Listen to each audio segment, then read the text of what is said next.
பானாத்துக்கு first தண்ணி ஊற்றிக்கிங்க. வெள்ளம் போடும். வெள்ளத்தை எடுத்து அரைச்சிங்க.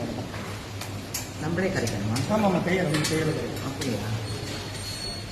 தண்ணி வெள்ளத்தை கரைக்க போகிறீங்க, லெமன் புளிய போகிறீங்க, சுக்கு தட்டில் போடும். அரைக்காசம் பானகம் ரொம்ப ரொம்ப பிடிக்கும். பானகம் தான் இப்படி நரசிம்மருக்கு பானகம் சொல்கிறாங்களோ, அரைக்காசம் பானகம் தான்.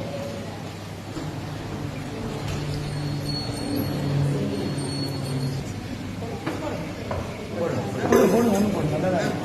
சுக்கு தண்ணி சுக்கு காப்பிலாம்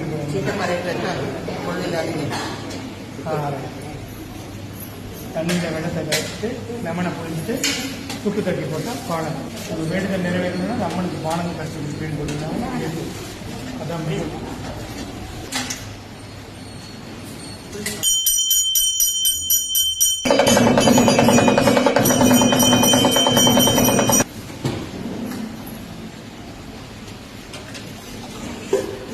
அரைக்காசம் பானகம் பிரசாதம்.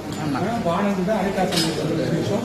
பிரார்த்தனை நிறைவேறினா பானகம் பறிச்சு நைவேத்தியம் பண்ணீங்கன்னா பிரார்த்தனை அரைக்காசம் பானகம். ஆமாம், இது சீமா மேடத்தோட உபயம். ஓம் சக்தி.